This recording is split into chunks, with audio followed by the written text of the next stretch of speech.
Okay, we're here on the Kevin Warsh's second FOMC. They've called this the most unpredictable FOMC ever, believe it or not. This is the most unpredictable FOMC ever. Right now, as it stands, the probabilities of no rate cut are 66.3%. The probabilities, of no rate hike. The probabilities of a rate hike now, 33.7%. That's basically what we're looking at now. I want to show you some of the tweets. Someone here said, this is from 𝗕𝗬𝗕𝗗, says, if the Fed hikes rates today, it'll be almost as big of a surprise as Powell's 50 basis point rate cut in September 2024, which was basically meant to give the elections to 𝗕𝗫𝗓. We'll just call it what it is because we are those kind of people. We call it what it is. We're going to be covering the FOMC live. I know you guys have been pressuring me in the chat. Where are you? Where are you? Where are you? Guys, we have 35 minutes until Powell actually starts talking. We've got 35 minutes to spend with each other, with Matford, with Junior Diop, with Lexa Nissus, with Jason, Carl's here, Sebastian's here. I'm not going to pronounce this other guy thing. Pausio? I'm not even going to try and do it. Welcome. We're here for Kevin Warsh's second FOMC. The first one was, if I may say, a little bit of a disaster, where he basically said, look, I'm not going to give you any more information. You're just going to have to work it out yourself. You get the same data that we get. Hold on, people here are sending me LOLs. I said Powell. Did I say Powell? It's Kevin Warsh. It's not Powell, it's Kevin Warsh. We have drinks today. We don't have whiskeys. The reason why we don't have whiskeys is because I've got a bit of a throat ailment. So now we have tea. This is a very special tea that my chief of staff makes, Amy makes for me, when I get sick. Sometimes I just tell her that I'm getting sick just so she can make the tea because the tea tastes so good. Anyway, she's not listening to this, so she won't know what I've just said. Unless you guys get a number and you call her and you tell her. I can give you a number. I can give it to you live. Anyway, let's quickly talk about it. We've got 3 minutes until the interest rate decision comes out. Right now, if you look at who's predicting what. So let's talk about who's predicting what. Citadel is predicting that there's going to be a rate hike. They came out and said there's going to be a rate hike. That's why the 𝗕𝗫𝗕 data says that this is the most uncertain Fed day in many years. Their view remains unchanged. No Fed rate hike. JP Morgan, also no Fed rate hike. It's pretty much just Citadel and then 33.7% of people that believe that we're going to be getting a rate hike. Why do they believe we're going to be getting a rate hike? Well, the first thing is, Kevin Warsh came out last time and he was adamant that he is going to reduce inflation. Now, even though inflation is coming down, and if you look at the last two inflation readings, or the last inflation reading, this is the PCE inflation reading. You can see that PCE is at 3 point, is this PCE or CP? This is a PCE. PCE is at, right now, 3.4%. If you look at CPI, so CPI is, it came down, it was unexpected. It was supposed to be 3.8. It's at 3.5. Problem is this war is just not ending. Today we thought the war was going to, there's going to be a ceasefire in the war. And then they had Islamic Revolutionary Guard forces launched multiple ballistic missiles from Iran in an attempted surprise attack on the US.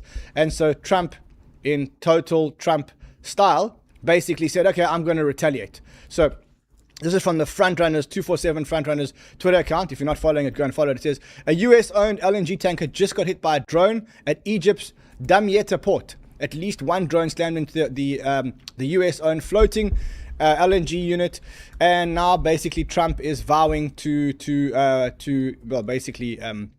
retaliate. And so the war doesn't feel like it's going to end. The problem with the war not ending is that oil's back up at $82.50 a barrel. And that's going to hit the inflation number. So I think Trump got himself into a war, which was, he bit off more than he could chew. I think that's basically the saying. So Trump bit off way more than he could chew. Someone's just sent me a video. Is this a video of a rocket getting another tanker hit? Let's open that video. I've got that video for you guys over here. Let me play it for you.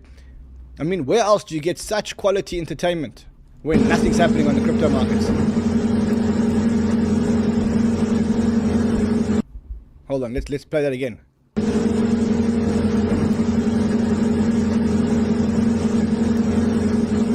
2 more minutes until the Fed decision. We're going to be bringing it to you live. 2 more minutes until the Fed decision. We're going to be bringing you the Fed decision live. Let's just quickly check in on the markets. Bitcoin, 64,107. Actually moving up on the day. When you look at the NASDAQ's having a little bit of a bloodbath. Another 1% down. It is now officially in correction territory, if I remember correctly. If we look at the NASDAQ, that is top. And that is where we are now. We are officially 1.05% in correction territory. It is happening because the semiconductors are correcting. The Dow Jones also getting walloped today, 765 points down. We have 1 more minute until the interest rate decision. 1 more minute until the interest rate decision. Guys, if you are new to the channel, subscribe to the channel. This is where we bring you mainly crypto stuff, but also occasionally we bring you some other really interesting stuff. If you are here, just help me by smashing the like button. Let's try and make this one of the biggest view streams, view parties that there are out there. Okay, the decision is coming out in less than 60 seconds. We are the decision out in less than 60 seconds. This is what the stock markets look like. The big bloodbath was actually on the Kospi. I don't know if you guys have been watching the Kospi. The Kospi is a South Korean index. It's down 39.8% right now. And I want to just show you what's happening in Korea. In Korea, they are hiring people. They've deployed AI cameras on bridges throughout the city in an attempt to curb suicides because people are jumping off bridges. Why they jump? Okay, the results out. No change in interest rates. Just so we know, no change in interest rates, guys. The Fed holds interest rates. The Fed holds interest rates. Hold on a second. I need to get to 247 because I know that those guys have got very fast news because we own them. That's why I know they got very good news. Okay, let's just have a look here. What is happening? Okay, Fed holds rates at 3 to 3.75%. 3.5 to 3.75%. So no interest rate hike. The markets should respond. Like I guess that if we go to the markets now, markets will be slightly up. Bitcoin 64,500 because remember, 33.7% people were expecting rate hikes. Nick tomorrow, so they call him the Fed Whisperer. Let's quickly go to Nick's account and see what he says. 247 Wire. If you don't follow 247 Wire, this is the fastest news wire out there. To the 2417 team, can you quickly give me a speed test? Tell me if you were the fastest. If you're not already following the wire, it's at 247 Wire. At 247 Wire. Let's see what the markets are doing. So Bitcoin now at 64,400. Have the stock markets recovered? Have they started to turn? NASDAQ, yeah, the Dow recovered 200 points. The Dow just recovered 200 points on the fact that we're not raising interest rates. Okay, so we dodged one bullet. The next thing that we need to look at, here we go. The next thing that we need to look at, Andre, why are you sending me? The link was posted. Okay, so we have a YouTube link. This is where the Fed's going to be appearing. We're going to be live when they appear. For now, I'm going to switch off this music because I don't think anyone actually likes this music. Unless you like this music. Hardest, do you like this music? It reminds me of like a really, really old porn. I'm kidding. Okay, let's go. So let's talk about Korea. Why is Korea? Let's quickly just go to here first of all, and I'm going to mute that volume. Why is Korea crashing? Well, remember this: the South Korean stock exchange is actually 70% made up by 2 stocks: Samsung and another stock called SKHYNIX. SKHYNIX yesterday reported its results. I mean, how do you reconcile these results? They were the best results that SKHYNIX has ever done, but they didn't really hit the expectation. So the revenue was 79.3 trillion, but the market was expecting 84 trillion won. And the operating profit was 60 trillion won versus 64 trillion, which was expected. So SKHYNIX got really, really, really punished. That is the SKHYNIX chart. What you can see is that on the weekly, if you look at the fibs, this bounced exactly off the 0.618 fib, which is amazing. So now I think we're probably going to get a little bit of recovery here. And remember, if these recover, so SKHYNIX and Samsung. Now Samsung actually report their earnings, if I'm not mistaken. When do Samsung report their earnings? July 30th. That is tomorrow. So tomorrow, wow, hold on a second. You got Samsung's earnings. You also have other earnings tonight. We've got big earnings tonight. The first earnings we have tonight, which will be after the market closes, which will be about an hour after the FOMC, we have Microsoft. Yes, I mean, the one thing is that people here are talking about the estimated revenue, which they're estimating will be plus 15%, and the estimated earnings per share, which will be up 16%. But that's not the story here. The story is the guidance. The story is what they're going to say about AI, CapEx, and AI spend. And if that isn't enough to scare you about tonight, you've also got Meta doing exactly the same thing. And there goes my Twitter. Oh, that's not good. That's not good. That means that Twitter's rate limiting me. Twitter can't. You can't be rate limiting me at a time like this. I'm sorry. You just cannot be rate limiting me at a time like this. That is unacceptable. I mean, I could carry on and just live with the tabs that we actually have. And then, yeah, hopefully we don't need to call up more tabs. Or I could log out. Tonight, 9 p.m. Oh, it's actually 9 p.m. US time, 10 a.m. Korean time. Is that for the? Are we talking about the SK Hynix there? Oh, sorry, the Samsung. Let me log out of this Twitter account, and hopefully it's not going to rate limit me. Otherwise, it's just going to be me and you talking a lot. Let's go see it. I'm going to quickly log out here. Nothing we can do about that. Nothing we can do about that. Let me quickly log out here while we're waiting and delete all the cookies. Yeah, you see, Twitter thinks that I'm an AI. And as a result of the fact that it thinks that I'm an AI, what it does is it basically rate limits me, believe it or not. And I've texted Nikita and I've texted Twitter help support, but you know, I think they're so inundated with AI at the moment. That, yeah. Okay, we can view Twitter, so don't stress. We are here. As long as the researchers send us information, we can view it, no problem. So researchers, okay, so 9 p.m. US time, 10 a.m. Korean time, we have Samsung earnings. Let's talk about the summary of the Fed's decision. Let's quickly go. Again, I'm bringing it to you as we find it. So the Fed leaves rates unchanged for the 5th straight meeting. The Fed voted 9-3 to hold the benchmark rate at 3.5 to 3.75%. Hammock, Kashkari, and Logan dissent in favor of a rate hike. Holy, that's 3 out of 12 who want a rate hike. Fed say that economic activity is expanding at a solid pace despite uncertainty. Fed says job gains have kept up with the pace of the workforce. Fed says it remains committed to its 2%. Oh, you see, this is the problem. This is the problem. Kevin Warsh is obsessed with the 2% inflation goal. That's the problem here. That's the one that's going to come and bite us. The longest pause since the 2008 cycle continues, believe it or not. The longest pause since the 2008 cycle. Let's look at how the markets are responding. So right now, Bitcoin is at 64,400.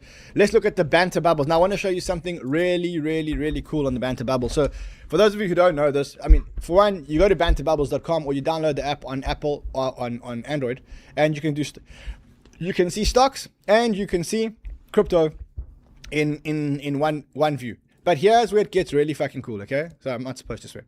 Click on a button, and there's this thing called trade button where you can actually go long and short from your bubble. So if I wanted to buy, I'm going to show you quickly, $100 worth of Jupiter, I would go bang. I would say the price is 1969, and I would buy long and bang.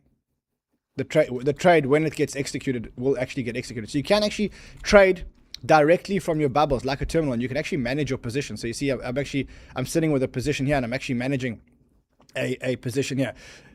Soon, I think there's another feature coming soon, which is swaps on Solana. So you'll be able to actually swap on Solana. So you can actually trade directly from your bubbles through this thing called trade bubbles. So go to your Banter bubbles and go to any bubble, and you'll see how you'll have I'm already signed in and I'm already signed up, but you'll be able to actually trade directly from your bubbles.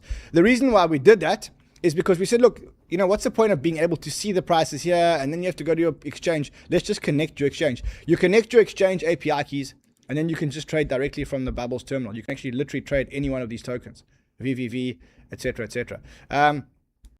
Like you see, I can put a limit price here, and I can execute here with a limit price. I can do market buys. I can increase my position size. I can change my default leverage. Yeah, it's really cool to be able to trade directly from the bubbles. You can also manage your position. So I can, for example, I've got a Solana, it's a 3x long. I can reduce it. I can short it, etc. I'm not going to do it now. I actually want to keep that position open. Yeah, so there's earnings coming out today. Yeah, big earnings today. Clarity Act. What exchanges does it accept? Bybit, Blowfin, BitGet, Binance. Yeah, I think most exchanges are pretty much accepted. Yeah. Let us see. You can trade directly from your bubbles, guys. Go and do it. Go and sign up. It's a new feature that we've introduced. I don't know if you guys know this, but we actually own both. We own Crypto Bubbles and Banter Bubbles. So whether you want to do it through Crypto Bubbles or whether you want to do it through Banter Bubbles, we don't really care. We own both. They're both our properties. Here we go. So you can go to, see, this one doesn't have the, oh, it does have the trade feature. There we go. You can actually trade from here as well. You can trade from both. Can you believe it? Can you actually believe it? Okay, we have about 21 minutes to hang out and to talk about your problems, my problems, Hardest's problems. We can listen to some tunes. Waiting for Kevin Warsh to speak. Federal Reserve. Okay, that let's just have a look here. Here's the link. No, obviously not much happening. Let's look at the bubbles and see what's happening. Don't think there's actually much. I had a team today with a Canton team. This must be one of the best projects out there, but not a lot of people actually hold the token. That's the problem. Not a lot of people actually hold the token. What else? Markets have been really quiet, like super quiet. Okay, if you've just joined us, we are waiting for the Fed decision. I guess now we know. I want to actually see. Let's watch this tool update in real time. So, as it stands, this is okay. But now let's go to the next meeting because now this one's been already announced. 16th of September. 60% chance of a rate increase in September. 60% chance of a rate increase in September. How the hell is that? How the hell is that? Wow. Okay, and then wait, let's see what happens after that. Let's see what happens after that. Probabilities. What the hell are you talking about? Okay, so one rate hike, 2 rate hikes this year, 1 in December and 1 in September. That's right now after this. Oh wait, is this one not updated? This one hasn't. Let's refresh. Because they would have had to change. They would have had to change the. How can you get a wheel of death on a CME site? Can someone explain this to me? You cannot tell me that the site is so overloaded. Come on. Okay, let's have a look here. Probabilities. Where is the probability? Sure, their site is completely overloaded. Next FOMC meeting is in 48 days, 23 hours, 48 minutes. Yes, we know that. Okay, their site is completely crashed. Completely trashed, completely crashed. Let us see. Well, let me just close some tabs here. See if I can help them. I can't help them. The problem is on their side. We can't help you guys. Okay, probabilities. You see, they're still talking about the July numbers. Okay, you see, it's adjusting to the fact that now everyone realizes. So 2 rate hikes this year. 1 in September, 1 in December. That's pretty much what the markets are telling you. 𝗕𝗬𝗕𝗗𝗓. Okay, remember, they call him the Fed whisperer because he's so close to the Fed. He says, the FOMC held rates steady and the vote was 9-3. 3 bank presidents dissented in favor of a quarter point rate increase. It was the first time since 2016 that there were 3 dissents in the same direction. The Fed statement, look how short the Fed statement is again. The Fed Open Market Committee approved the following statement for release by 9-3. See, it was 12-0, now it's 9-3. The committee decided to maintain the target reserve of the Federal Reserve at 3.5 to 3.75. In support of the Fed's dual mandate, the committee is continuing its policy of maintaining ample reserves in the banking system. Economic activity is expanding at a solid pace despite elevated uncertainty that owes in part to the conflict in the Middle East. Productivity growth and capital investments are strong. Job gains have kept apace with the workforce, and the unemployment has changed little. Inflation remains elevated relative to the committee's 2% inflation goal, in part reflecting supply shocks that have been driven by price increases in certain sectors, including energy. The committee will deliver price stability. Okay, Kevin Warsh is, again, coming out with his attitude of, I'm not telling you guys anything.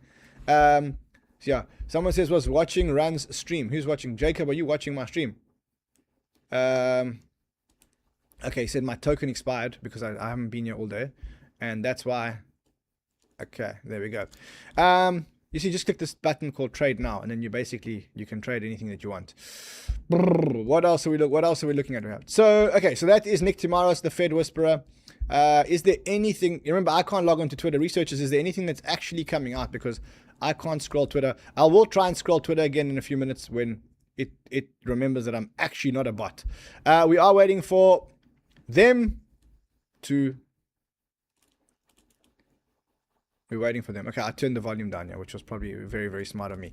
Yes, while we are waiting, I think that we had a very good special for you guys with buy. But if you want to trade, stock, yes.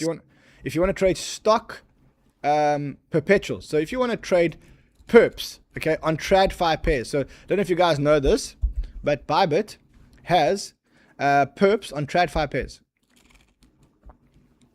So they have perps on Tradfi pairs. So trade.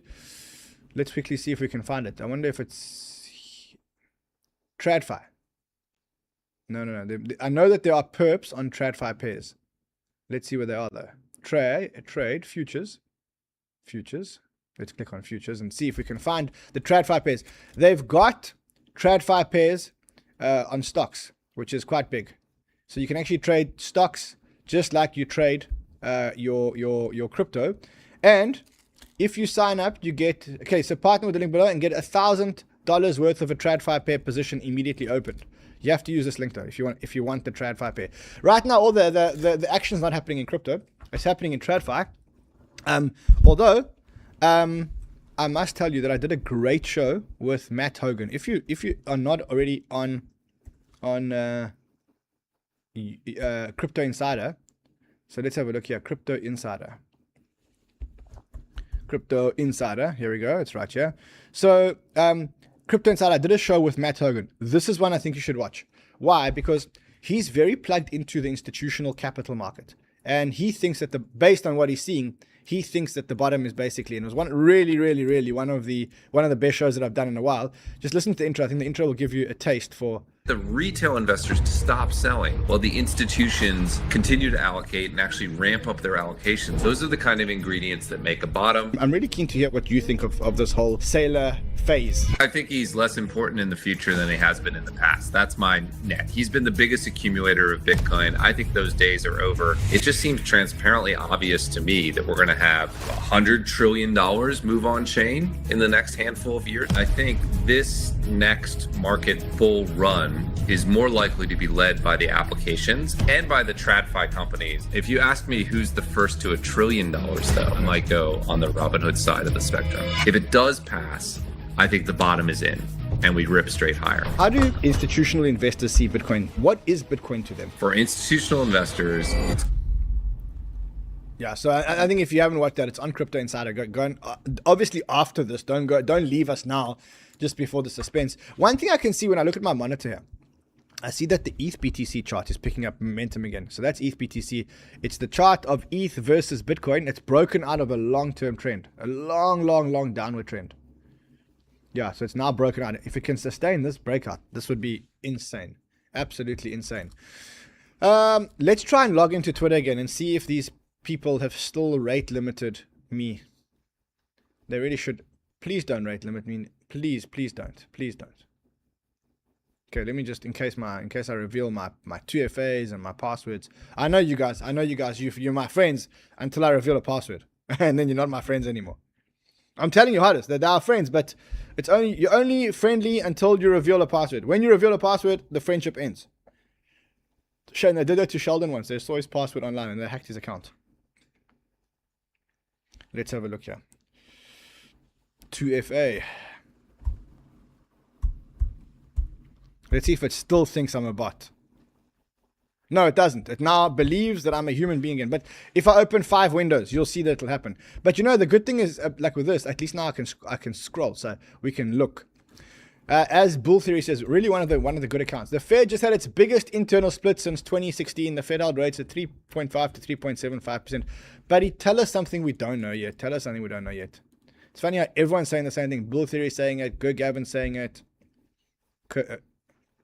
Okay, we get it. Like every post is about the Fed. Look at this. Every post, except Crypto James. Crypto James is a clipping account. He's very, very good. Yesterday I arrived in New York and blah, blah, blah. That's Moritz. Okay, so the Crypto Banter account. Let's like that one. We'll like that tweet. We are waiting for Warch to carry on speaking. We have 12 minutes of Q&A. XLR is a sleeping giant. I'm not sure XLR is a sleeping giant. I think the core team basically abandoned the project and they got bought out by some company and it's being run by somebody else now. I was quite disappointed with XLR, to be honest. Yeah. Remember, the Zcash pool is open today, and that means that they're out to prove that there's been no vulnerabilities in Zcash. Ooh, okay. Here's one. Treasury yield curve steepens after Fed rate decision. Let's look at the 30-year US 30-year mortgage. Yield. Up 1%. Up 1%. That's not good. It's not looking good, bro. It's not looking good.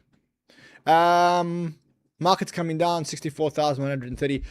Kevin Warsh is not going to tell them anything today. He's just going to say, you guys have to work it out. You guys have got the same data that I've got. We all have to work it out. That's what he's going to say. I can tell you. I can feel it. I can feel it in my bones. Hardest, do you want to hear the best guitar scene of all time? Like the best solo guitar scene of all time? Sure. Do you guys want to hear, like, while you're waiting, do you want to hear the best solo guitar scene of all time? But it's like it's a classic. It's quite old. You want to hear it? It's Dire Straits, bro. Oh yeah, no, definitely. It's Dire Straits. I'm just scared if I play it, then they'll limit our distribution. What do you think? It will be copyrighted. Ironwood, the dashboard shows that Zcash is being migrated. Here we go. Here is the Zcash dashboard for migrated Zcash. Remember, everyone's got to get their tokens out of the Orchard pool, take it out, and put them into the Ironwood pool. So far, about 8% of people have done it. Best guitar, Pink Floyd. He has got a point, but you know what? I'm actually gonna, because you said that, I'm actually going to play it. And if we get banned, then it was nice knowing you guys.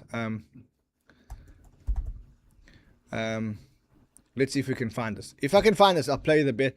Here, this is the one. I'll play the important part. Yeah? This is the best solo guitar scene of all time. Yeah, I'll play it.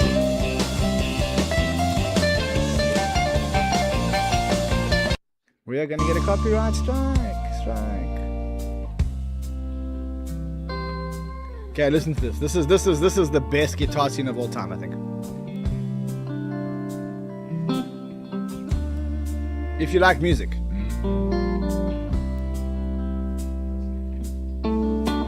Not everyone likes music, bro.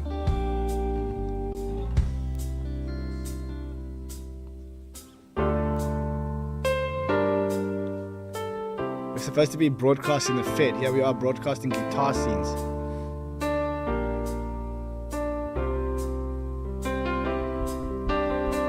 No, if some people say love it, then you're not even close to the love it part. Not even close.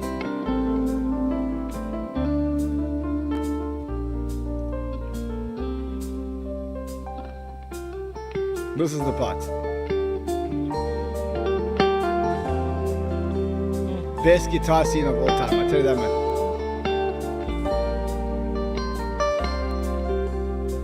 Best copyright strike of all time.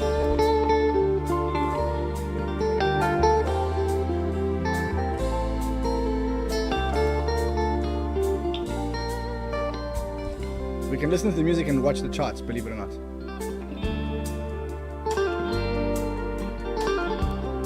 Come on, tell me this is not the best guitar scene you've ever heard. I'm even gonna turn it up here.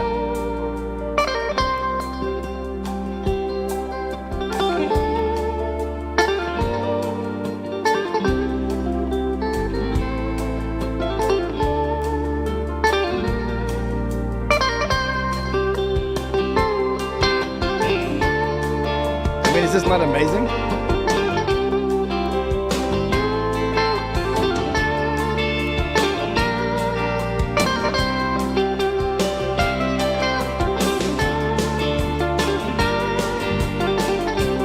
Drummer comes in. Watch the drummer, watch the drummer. Someone says, bro, I can play that.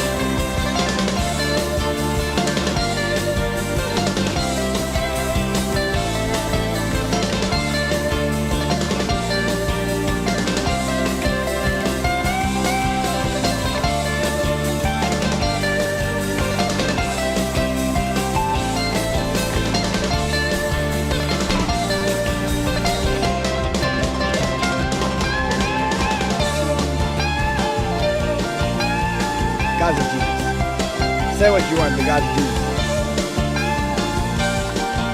Yeah, before our channel actually gets banned from YouTube, I think we need to stop playing illegal music, unlicensed copyright music. We should go back to being a serious business channel. We lost like 100 viewers, live viewers. They don't like guitar.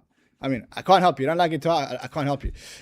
We have 6 minutes until Kevin Warsh comes in and tells us we're expecting a very, very, very short statement from him. Very short statement from him. Very short.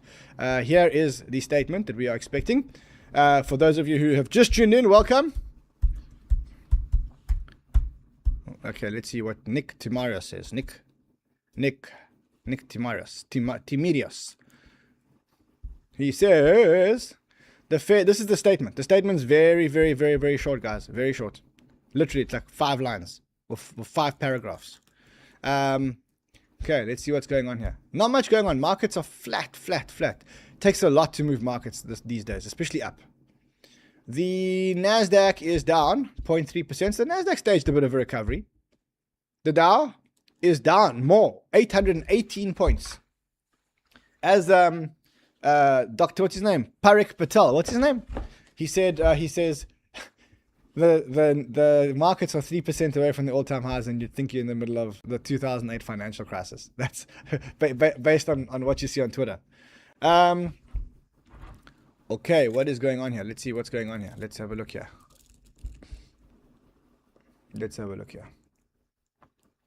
Okay, Dow Jones down 1.59%. Bitcoin 64,000. ETH BTC is the chart that I was looking at with that breakout.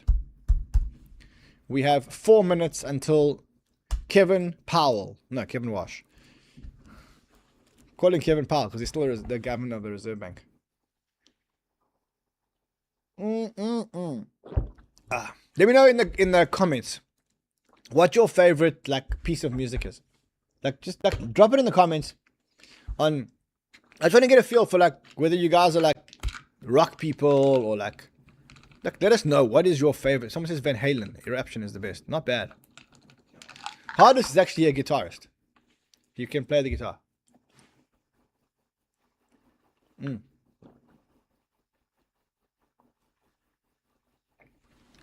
It amazes me how long crypto markets have been boring for. It's cannot believe it. The crypto markets have been this boring and this down for this long. It just doesn't, I just don't understand. Someone says Guns N' Roses. Yes. Rolling Stones, Metallica, Moscow. Yes. AC/DC. Ooh. Rain Song, Led Zeppelin. A lot of Guns N' Roses fans here. Lots of Guns N' Roses fans here. All right, 3 more minutes until Kevin Warsh comes out and says basically nothing. Yay! You know what I want to do? I want to actually prepare our screens because they say you can never be too prepared for FOMC. Okay, so that would be our first screen. What else should we watch? We should probably watch Bitcoin. So we'll watch that here in the corner. Hey, whoa. Okay, we'll watch this one in the corner. Yeah, we'll watch this one here in the corner. And we shall watch, I think we should watch Bitcoin. We should watch the NASDAQ. So we'll watch that over here. Yes. Okay, that one will live here in the corner. Oh, man. Sometimes I just feel like I'm not having a good day. Okay, so that one is here. We want this chart. ETH BTC chart's not really a good chart for this. We want Bitcoin, USD, and we probably want that on the 3-minute chart. Okay. So we have the 3-minute chart over here. Let's see what else we have here.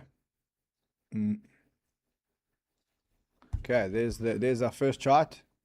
It's the Bitcoin 3-minute chart. We don't need this thing over here. We're gonna be live when the Fed goes live. We will be live with you. It's in 2 minutes. Kevin Warsh will come on. We'll see him on this screen over here. We'll also hear him because he ruined our music. Okay, let's just for now you can just listen to elevator music. Let me know if this is one on your list of favorites.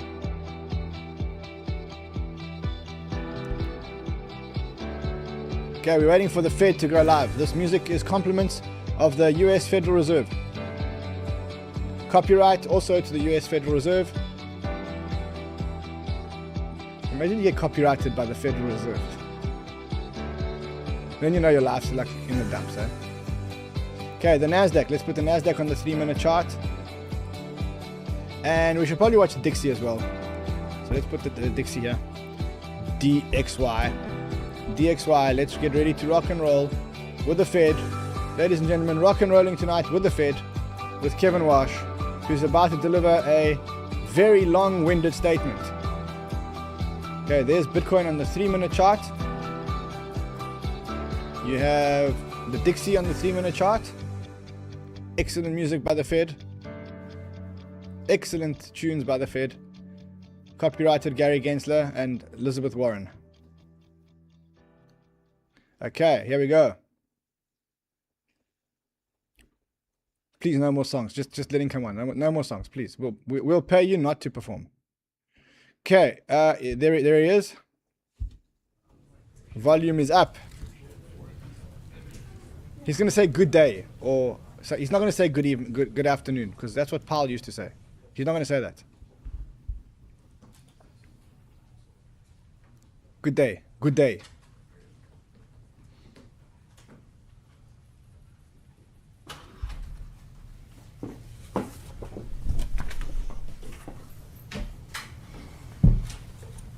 Good day. I told you, Polymarcus. My second FOMC committee meeting as chairman has come quickly. It's probably too early to call it a streak, but our discussions again were collegial and constructive.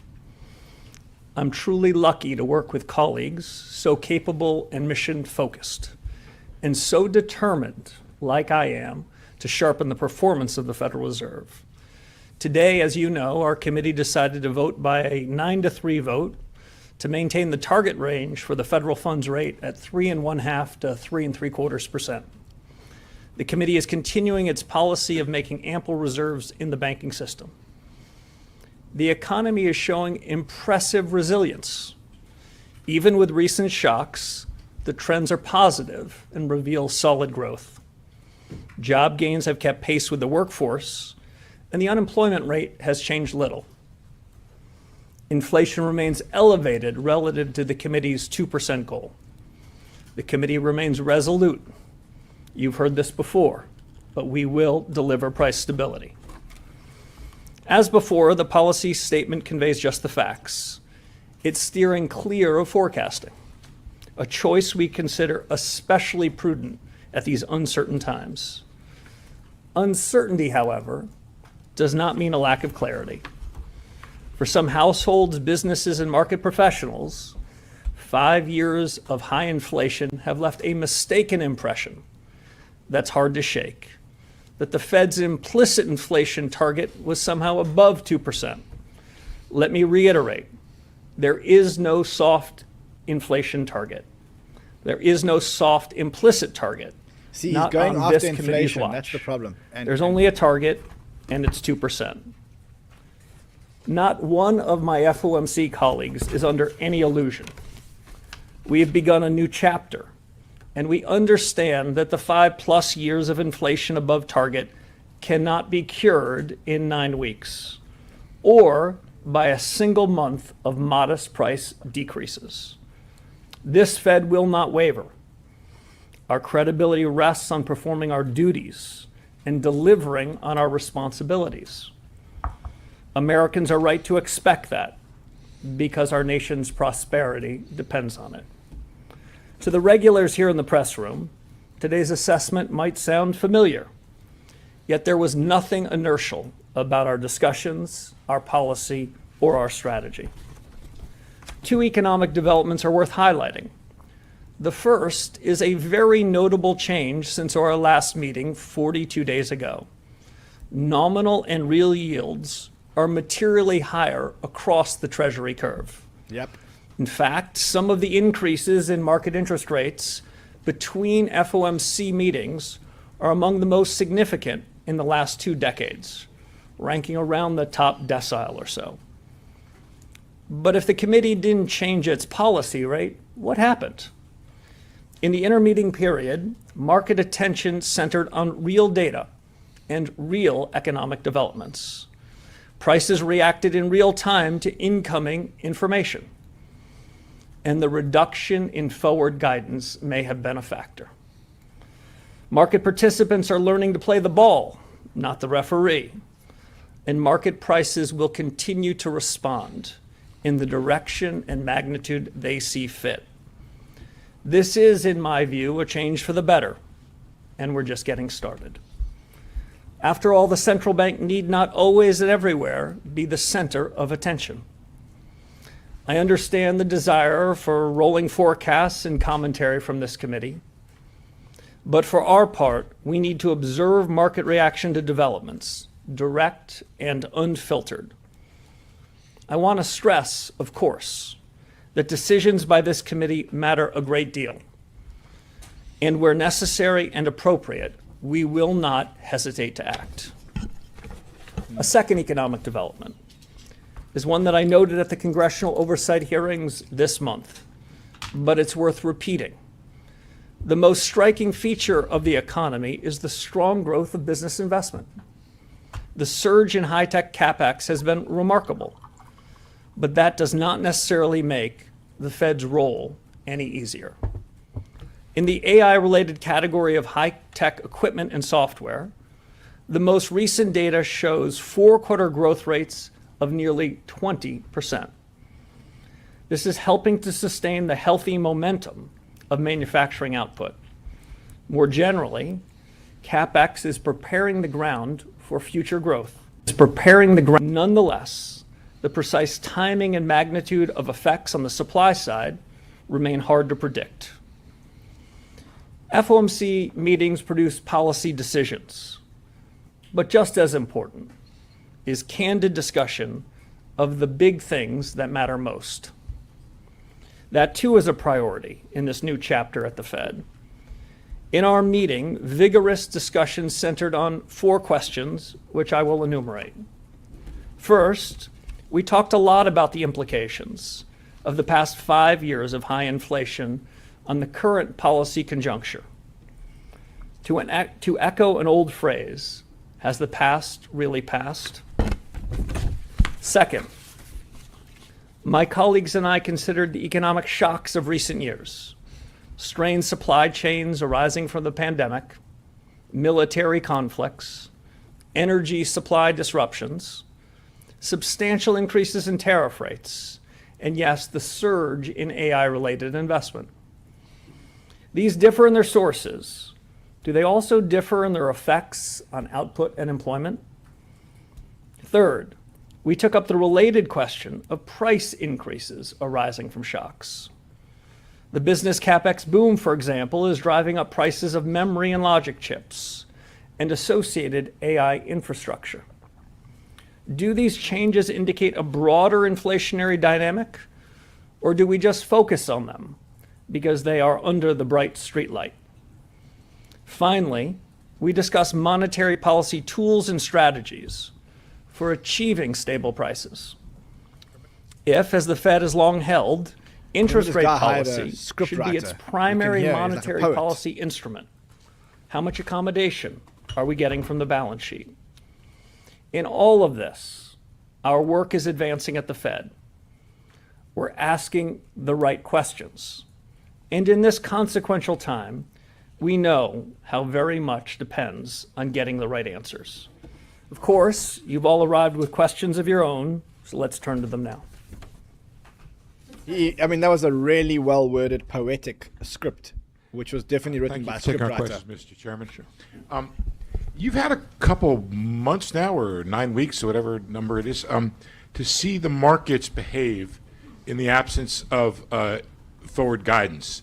I'm wondering if you could tell me, what message are you getting from the markets as to where policy ought to be right now? Yeah, so I think officially it's 8 weeks and 4 days, but I'm not counting. The message from markets is the message from markets. What I've really been trying to do, Steve, as I think you appreciate, your colleagues appreciate, is getting an unfiltered message from markets, getting a direct message. letting buyers and sellers meet at prices for treasuries, for the foreign exchange value of the dollar, and then trying to judge for ourselves, what does that mean about our remit? How are we doing on inflation? How are we doing on employment? We're trying not to interfere with that market signal. That's part of the reason why we've been somewhat spare in our words, why we pulled back from forward guidance. So they're reacting to events, I would say, much more directly over the 42 days since we last met. This is a good thing. As I mentioned in the prepared remarks, we've seen a material tightening, not just in nominal rates, but in real rates too. And we're observing it. We're trying to stay out of that because, many of you might be interested in our reaction function. We're interested in the reaction of financial markets. I get that, Mr. Chairman, and I guess the follow-up question is, if the markets are talking to you, what do you hear them saying? And if it's real rates are higher, it would suggest that that's where the funds rate ought to go. Yeah, so Sorry. I'm sorry, it's your question. So interpreting markets is an imperfect business.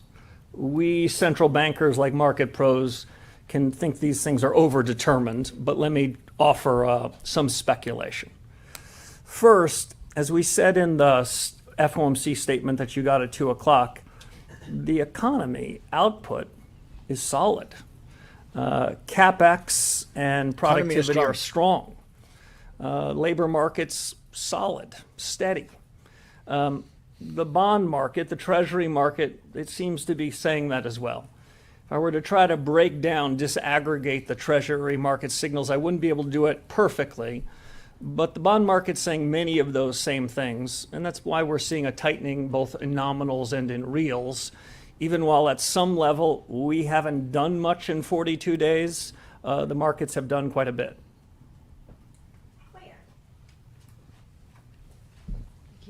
Claire Jones, Financial Times.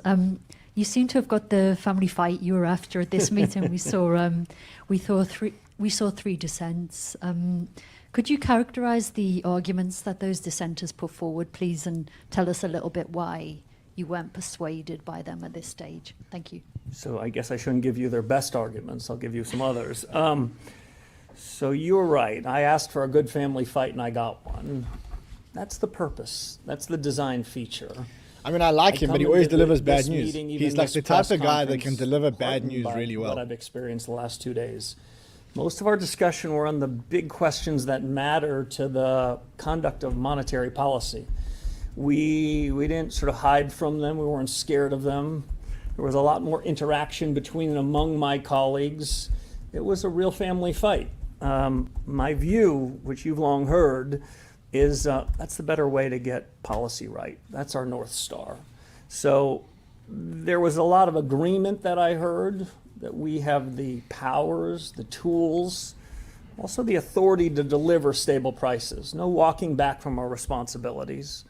There was a large majority support for the decision that we made in the room. But I also want to leave you, Claire, with one other impression. There was nothing inertial about that discussion. It was an active, robust discussion about what's in the full range of what we can do and might want to do in the period ahead. You characterized accurately there was a disagreement about a decision today. I would say that doesn't sort of capture the full essence of the discussion. The path to central bank heaven requires delivering on our remit. These days, that means delivering on price stability. I wouldn't measure that path in 42 days or any one particular meeting. And I came out of that meeting even more confident that this is the right team to win the battle against high inflation. How much do you think not going in July was down to the cool CPI print for June? So in 2 words, not much. Not much. Not much. I'd like to believe that the committee shares my views, which is the historic problem with data dependence is the data and the dependence. We are not. So he doesn't trust the data. So basically what he's saying to us is whatever data we get means nothing because he doesn't trust the data. What I care about and what I think the committee cares about is trends on the data. Sure, we got some encouraging inflation data. I think at the meeting 42 days ago, I said something like 63 months of inflation above target. I didn't say 64, though the final calculation might be a close one. So we'll be watching inflation data over the period ahead, but I also don't want you to leave the misimpression that we're sort of breathlessly waiting that. I've called for a task force to revisit both the private and public data we use to make our decision making. That task force is out doing their work. I'll be checking back in with them the next couple of weeks, but I wouldn't say we overly relied on any one piece Doesn't of data, trust the data. including that data, which surprised some a couple of weeks ago. Hi, Chairman Warsh. Thanks. Neil Irwin with Axios. Thank you for taking our questions.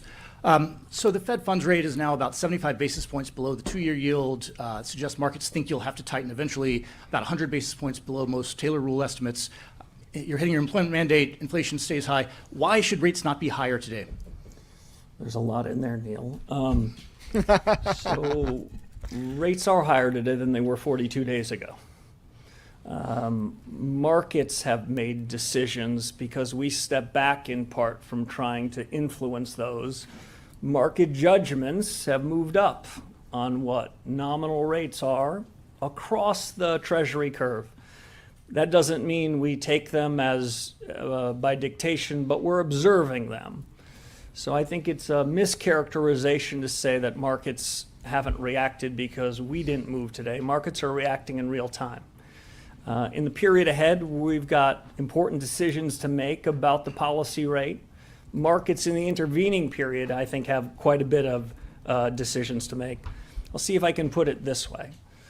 Monetary policy matters not just by what we say or even what we do. Monetary policy matters by how it affects the real economy. And these prices that we see in financial markets is one of the many ways in which it affects the real economy. We'll be continuing to watch that market information, see how it responds to incoming events, and that can help inform our decision making when we meet in 7 or 8 weeks. How would you characterize in the family fight the last couple of days of you and the other 8 members who wanted to hold? Was that a strong conviction or was that a hair trigger close call on holding versus tightening? Well, I think the vote was 9-3. The broader discussion to my ear over the course of the last days showed a lot of agreement on the hard questions. The 4 questions I raised at the outset about what's really happening in the economy with the shocks and absent the shocks. What are our tools and our capabilities? What's the effect on prices on output? I heard a lot of commonality on the questions. Were there different leans on the answers? You bet there was. So could people come to different conclusions? Absolutely. But my own judgment is this is a period of watchful thinking, not watchful waiting. And I think the score on that vote was unanimous. Colby. New York Times, I think she's from. Thank you, Colby Smith with the New York Times. You've mentioned that looking at the Fed's policy tools is one element of a 3-pronged strategy to address the inflation problem. So I'm curious how you view the effectiveness of those tools. If inflation is too high and not coming down, is the best remedy to raise interest rates? So that was the discussion in the last 2 days. Is that the dominant remedy? If inflation continues to be elevated through the forecast period, interest rates could well be part of that solution. But I wouldn't say it's in isolation. I tried to describe in my remarks today a point that I made into the oversight committees a couple of weeks ago. I think there was a misimpression by some in financial markets, by some households and businesses, that central bankers like me, we set a 2% inflation target, but maybe we were more tolerable of a somewhat higher inflation target. In economics, we'd call that the revealed preference. And so might it have been rational for people to think, well, their inflation target's somewhat higher. What I heard in the last 2 days, what I've heard in 8.5 weeks is no. We will deliver the 2% inflation target. That is They are intent on delivering the 2%. definition of price stability. So one way, absent the tools that you reference, to ensure that we get there is ensure that expectations are centered around the right number. And I think we've made some progress on that. I am not suggesting we're done on that. It's worth reiterating. And ultimately, the business we're in, Colby, is performance. We are going to be judged by how we perform. And that's what we intend to do. The inflation target, making clear expectations is one part of it. Making sure we demonstrate we're responsible for it, we're not blaming as another. And our policy tools, like you referenced, is the third and equally consequential part. How are you factoring the fact that a large portion of the inflation overshoot is being caused by supply shocks, as it's mentioned again in the statement? Does that blunt the effectiveness of rate hikes in your view? First, on the premise of your question, it was almost as if you were listening to our discussion in the last day and a half. A lot of our focus was on trying to understand and identify underlying inflation dynamics amid shocks. We take these shocks seriously. There have been a series of them that have been hitting this economy. We're not looking through them and saying, oh, they don't matter. But we're trying to understand is to what extent are these shocks broadening in their effects, broadening in their impact on prices that are quite far removed from it. Our goal is to have growth that is broadening and inflation that is becoming more limited, more circumscribed. I'll be the first to admit the shocks make this job and this policy conjuncture a little tougher, but that's among the chief questions we've asked ourselves. And around the room, people have different views on it. I tend to think in the coming months we're going to refine that view and have a better judgment, and we're going to have market prices trying to help inform it too.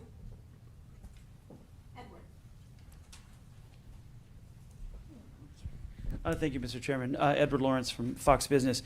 I guess I want to drill down maybe a little bit. What specifically, in your mind, would be the argument then for a pause today?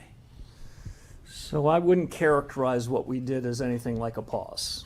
I would characterize what we did as a rigorous review of the economic situation. I would characterize what we did as So it wasn't a pause. review of the big hard questions. And I'd characterize it as a view of what our own homework is to try to resolve those questions in the period ahead. NASDAQ's up If a you little were bit. to try to force a description that this was a pause, I would say financial market prices would take the other side of that. Financial market So prices in this NASDAQ intermediate is period, responding well on the They day. didn't pause. They reacted Still to down the a little bit, inflation but I data mean, in one direction, up on the day, which is strong quite encouraging. economic growth in the other direction, and nominal and real rates went up.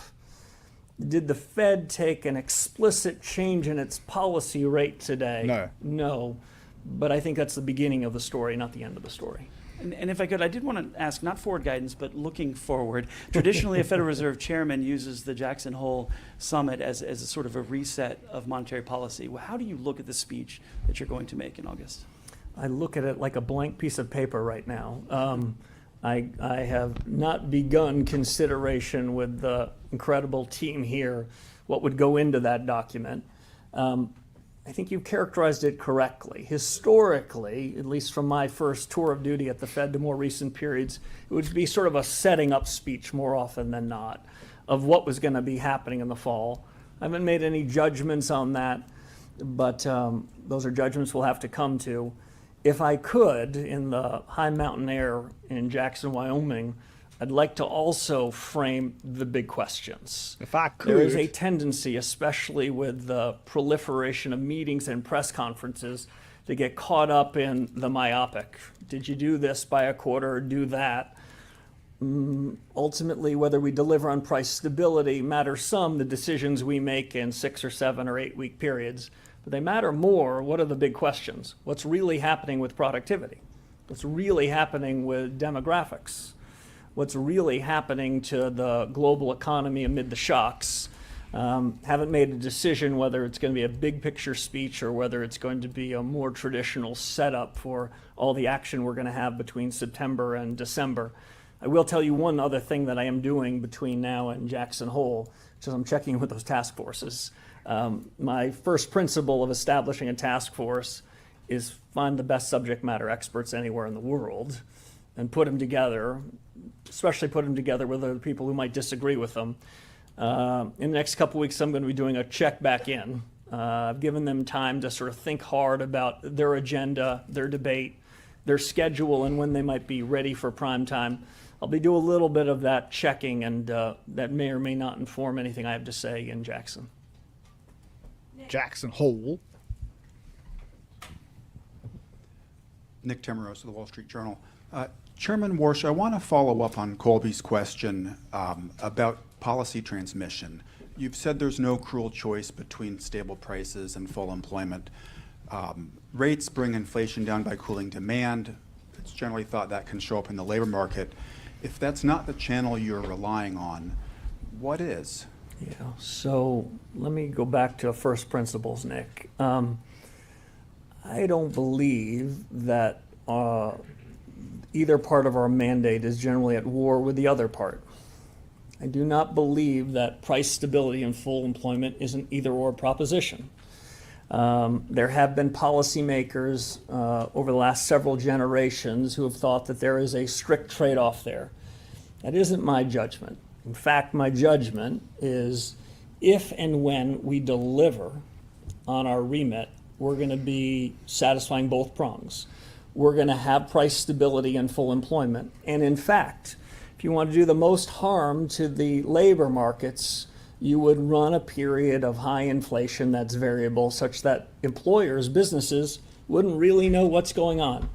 So I think the two parts of our mandate are equally important. We have no legislative orphans here. I've been talking mostly about price stability because we're doing pretty well collectively as a country, as policymakers on the full employment side. But we're doing considerably less well on prices. That's why we describe them as elevated, and that's what's taken most of our discussion.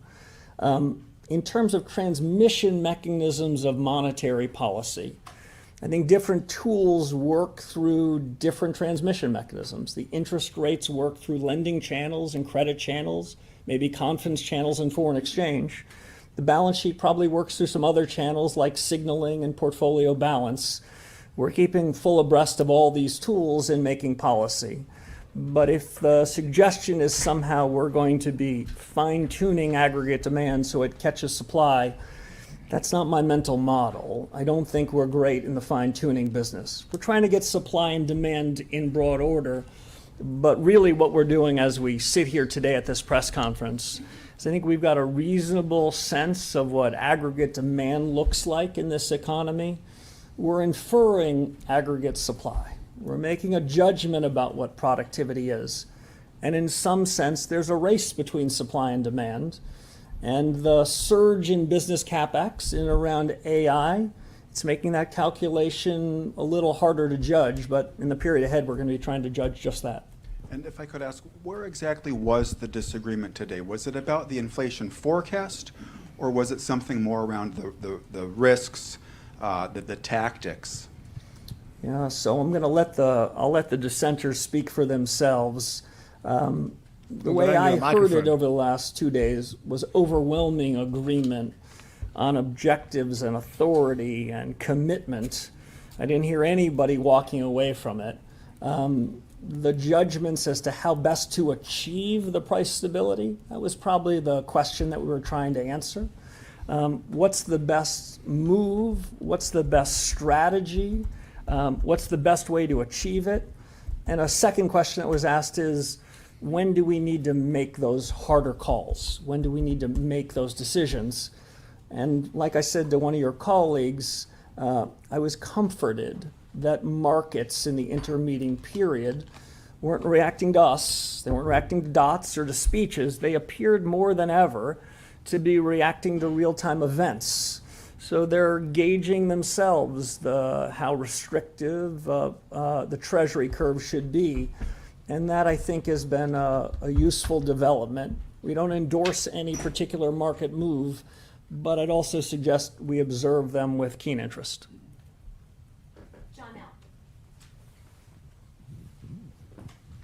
Janelle Marte with Bloomberg. Following up on that, there was more uncertainty in the markets about what the Fed would do at this meeting. to some extent, you might think that's what you want to see. But my question is about, is there a point at which you would not want to surprise the markets if they were pricing in something with higher certainty that was opposite of what you were intending to do? What are the risks that you see associated with that? Yeah, so it's a good question. Surprise is not the objective function. Surprise is not what we're solving for. We have a clear North Star. What we're solving for is how to make the best decisions. Almost everything else should be in service to that goal. By not spoon-feeding markets, by not previewing our decisions, by not sort of giving nudges and leans, my colleagues and I have found in the intermeeting period, what we're getting is the views from a very accomplished economist. That's the internals of financial markets. Instead of just repeating or echoing what we were saying back to us, they're giving us somewhat, not perfect, their own judgment. So I don't know if I like this guy. Well, I hate surprises this guy. are not just the can't, objective.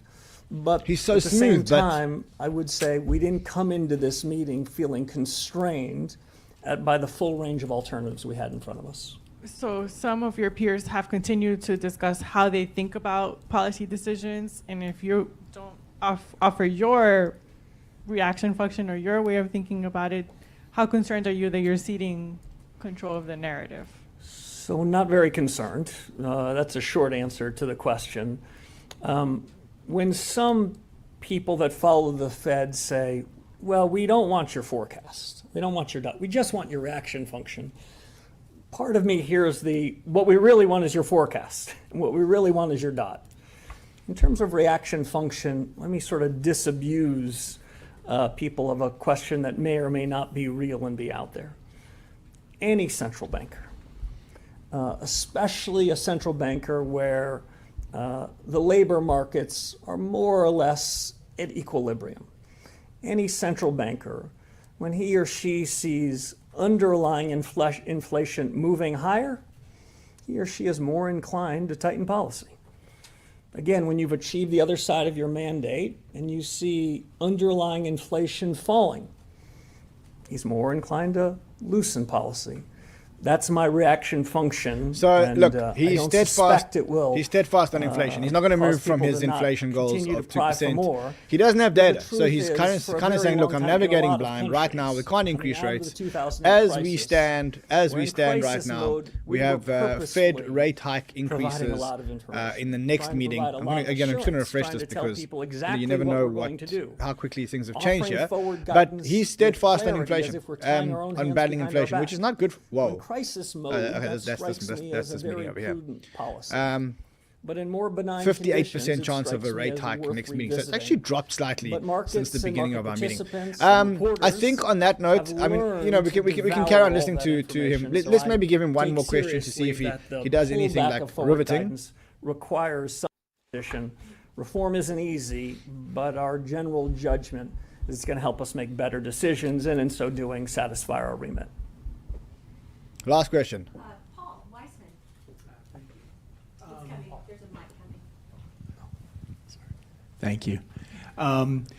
When you talk about the 2% inflation target, what measure are you relying on? Yeah, so I'll give two answers. First, let me give the proper standard answer. The Federal Reserve every January outlines a statement of purposes and strategy. And in that strategy document, which I believe was dated January of this year, it describes a measure of PCE inflation as the objective function there. I have enough of my own, so that's our number, we're sticking with it. Who knows come after next January what we might say about strategy. I suspect the task forces might have something to add. But I'll say this, some version of the Lucas critique, some version of Goodhart's law in economics should remind us that when we talk about measures of inflation or something else, and we describe those measures as being consistent with our objectives, we might make them such that they're not very good measures or very good objectives. Broadly, if you said to me standing in front of you, I abide fully by the strategy document, we're going to deliver 2% inflation and not a whisper more, But to achieve that, I'm looking at a broader set of inflation data than PCE. So without sort of fully revealing my cards, I'm trying to understand, like my colleagues, what's the underlying generalized change in prices that are happening in the economy. They don't even know where to get inflation readings from. That's where we're at. Like you cannot expect to have perfect science. I mean, let me summarize this guy. Let me summarize this guy for you. He says, look, we're not giving you any forward guidance, and we're not actually telling you which data we trust because we don't trust the data. So, I mean, hardest if you were flying a plane now, and you said, look, don't trust the fuel gauges and don't trust the GPS. And we're not telling you where to go. I mean, that's what this guy's saying. I think we'll leave it at that. The markets, I mean, Bitcoin, 64,388. NASDAQ slightly up on the day, $28,000. The Dixie at 100. Gold's up $100. I don't know if you guys are watching. The gold price is up $100. You can actually trade all of this shit on Bybit, on Perps. So the thing about stocks trading, a lot of people have got stocks trading, but they don't have it on Perps. Here, Bybit actually have it on Perps. You can sign up and you can get a $1,000 position. There is a link below. Also, I just want to mention, and I'm not sponsored by these people, so this is the important part. Have you gone to your MetaMask app? Have you looked at MetaMask? Go and look at your MetaMask app. I was messing around there today.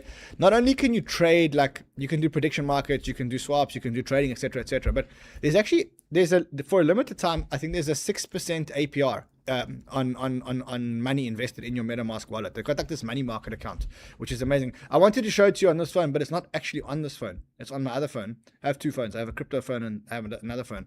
And on this phone, you actually can't see it, unfortunately. But go and check it out. It really is. These guys have come a long way. You got to take kudos to them. Real kudos to them. All right, friends. Been great hanging out with you. I'll see you guys again tomorrow. Remember, if you haven't watched my interview with Matt Hougan, go and watch it. Like, it's hard to be bullish these days. It really is hard to be bullish. But go and watch this interview with Matt Hougan. It'll really leave you absolutely bullish. Really. When people tell... All right, friends. I'll see you guys again tomorrow. Until then, stay healthy and trade well, my friends.